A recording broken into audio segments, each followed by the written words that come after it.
of the University of San Francisco.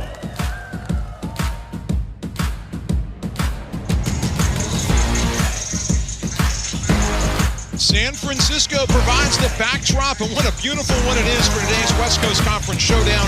Gonzaga visits the San Francisco Dons, some landmarks right there, St. Peter and Paul Church and Alcatraz, and talk about a landmark legacy. Bill Russell, he had a great career here on the hilltop, a wonderful pro with the Boston Celtics, but so much more in transforming America. And a very pleasant good afternoon to you. We welcome you to San Francisco. I'm George Devine with Maylana Martin Douglas. And Maylana, we got an exciting matchup. Two of the best guards in the WCC. Right, and two teams that are coming off of losses on Thursday, and those guards are going to be really instrumental in who wins this game this afternoon. And if Gonzaga's going to win, Kaylin Trong has got to play a great game. She's had some wonderful games in the past against San Francisco. She has, and she's really stepped up this year with the absence of her sister. She is one that they'll look to shoot the three. She will take it to the basket. She will also shoot that mid-range pull-up, which is so tough to defend, but what she really does is she's that true facilitating point guard, getting her teammates involved, making sure everybody eats. And for San Francisco, when they need a big shot, they go to Ioana Kremili. She forced overtime on Thursday with a banker at the buzzer. Thanks, Steph Curry. The minute she walks in the gym, that's when her range starts. So Gonzaga is going to make sure that they have to guard her. She not only is just a great three-point shooter, but she can take it to the cup and she can rise up and hit that mid-range jumper, which makes her really difficult to guard. So look for USF to go to her when they need a bucket down the stretch. Now let's go to a look into our key matchup presented by Nike. And you see the points, you see the assists and rebounds, they match up really well, but Kaylin Trong actually in WCC play is averaging 17 points a game, so she's really looked up to step up her scoring, and those 5.4 assists, as you mentioned, number 23 in the country, so really a great facilitator. But both of these guards are going to really be that key matchup in determining who wins this game this afternoon. Yeah, both teams, as you mentioned, trying to bounce back from Thursday losses. Well, Bill Russell did more than hang banners. He helped break barriers across America and around the world. And coming up, Gonzaga takes on his alma mater, San Francisco.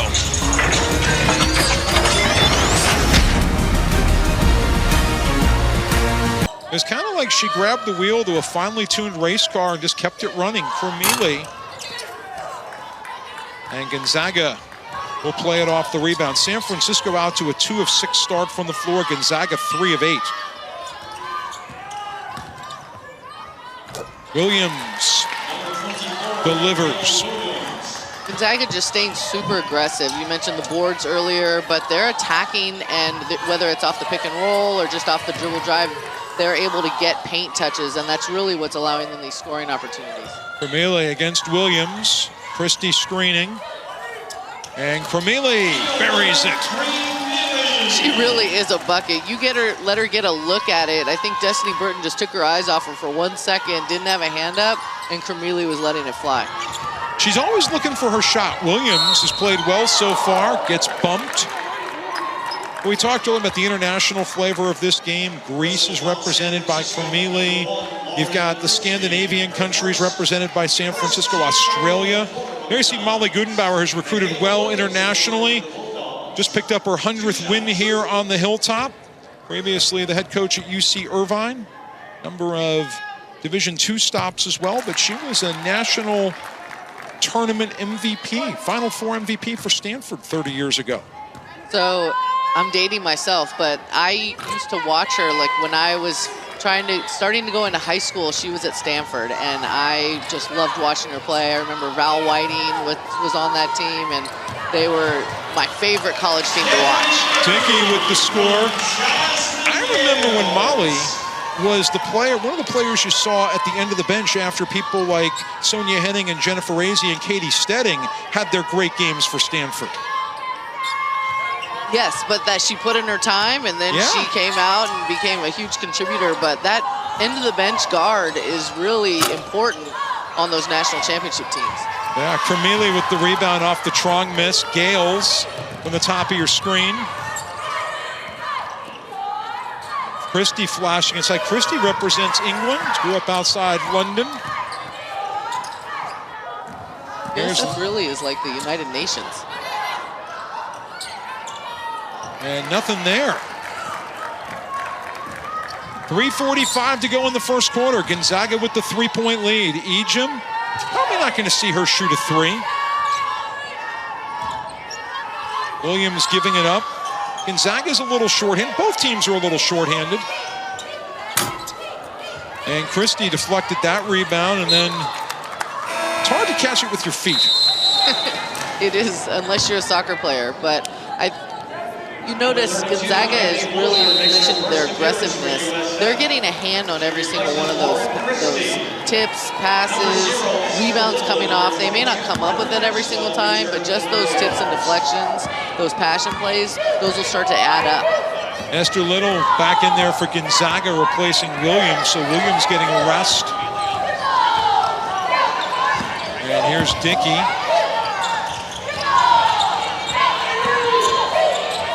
And Cormelia. You mentioned earlier, what stands out to me about Cormelia, yes, she looks for her shot, but her head is always up. She's not just head down gunning for her own shot. She'll look for her teammates, and if they're open, she'll hit them. Tron guarded by Jasmine Gales.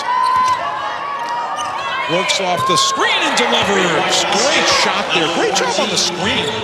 They've been really maximizing their effectiveness off of those screens. USF kind of not getting them figured out defensively yet.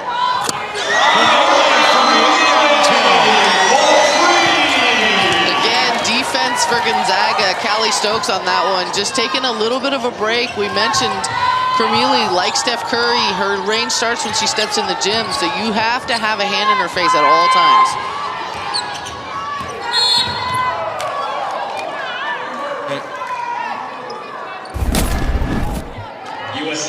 Take a look at this range again, just deep behind the three-point line. I think the defense didn't think she was going to shoot it, just kind of had their hands down, relaxed, and Cormelia will make you pay. You have to wonder as a defender, are my hands always up? Well, against Cormelia, yes, they need to be up. At least one kind of in her face, just so she doesn't feel like she can just get it, and you have to get it to that shooting pocket. So if she's out there dribbling as the point guard, if you have a hand just out there, she's not going to feel as comfortable bringing it up to let it fly. Tron getting a rest for Gonzaga. Ejim, beautiful move, gets past Dickey. Little tried to keep it alive, and Cormelia and Ejim scrum for the ball. Had a couple of nice, strong moves off the dribble to her left, just unable to finish on both of them, but eventually those are going to start to fall. The defense for San Francisco needs to keep her in front of them. Cormelia running the point for the Dons with McDowell White on the bench. Alley-oop too high. You can tell they've worked on those traps. Had that not gone over the hands of the offense, the defensive rotation was going to be there. Peyton Muma just right there would have intercepted that pass. Yeah, Muma, the freshman's running the point. This is Stokes. And a block. Gonzaga really getting some offensive production, taking it from that elbow.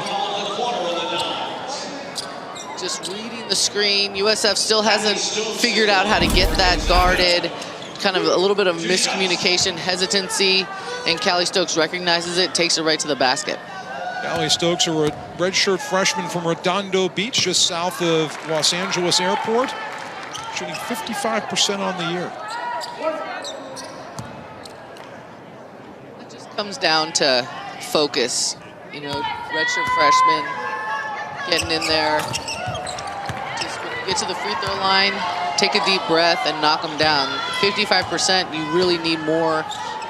You kind of want to shoot for 75%, so you don't want to leave any of those points, especially on a strong drive like that, getting to the free throw line. Gales finds a seam. She's going to the line. Yeah, it looks like someone just reaching in. Not sure who the foul is on. First is on Ejim. Jasmine Gales at the line. Gales has been one of the best 6 players in the conference the last couple of years from Seattle's West High School. She recognized that opportunity. There was that left side was wide open. That change, it uses that change of speed to hit that hole, and Ejim just reaches out and fouls her. So Gales on the year, a 75% free throw shooter. She shot almost 80 free throws through 23 games. So she's there a lot. And that's what you need. Sometimes your shots aren't falling, and you really need to get that offensive production from the free throw line, and you want to stay aggressive. And if she can bring that to her team, that's a great addition. Wilmot a little in deep for Ejim, and a steal for Rathbun. Ramili surveying the floor. What about this? Almost. You know, if you're not used to watching Cormelia, you're thinking pass right there. You're thinking pass or penetrate. I think if you're Gonzaga, you need to know she's thinking shot, so get a hand up. Dickey will go to the line. And I loved your remark earlier, Elon, about how when she steps in the gym, it's shooting range. Well, and you have to know that you have a scouting report on her. I'm sure the scouting report is in all caps, shooter, deep range. But take another look at that drive by Dickey. She's had a couple of nice transition buckets and really staying aggressive, putting some good points on the board for USF. I think one of the keys when you have just a signature shooter like that and everybody gets attracted to her is finding the open people. So you throw a triple team at me, so 2 other people are open. Well, and I think that's what impresses me is that she's not afraid to pass it. She'll let it go. She keeps her head up. She's looking for her teammates. She just happens to be a phenomenal shooter. Speaking of phenomenal shooters. Yeah. Kaylin Trong getting in the distance game right there, and Gonzaga leads it by 4. San Francisco can take an almost last shot here, about a 2-second difference between the clocks. Ramili guarded by Williams, who's got freshened legs after a short bench stay. Oliveira back to Cormelia. Cormelia tracks a crowd. Gales. And Williams the rebound. Gonzaga's got to push it here. Ejim will launch. Counted at the buzzer. She hit that one in stride. That was a big-time shot. You said she's not going to shoot the 3. Well, she shot a half court. What a shot to end the first. More fireworks coming up from San Francisco on the WCC Network.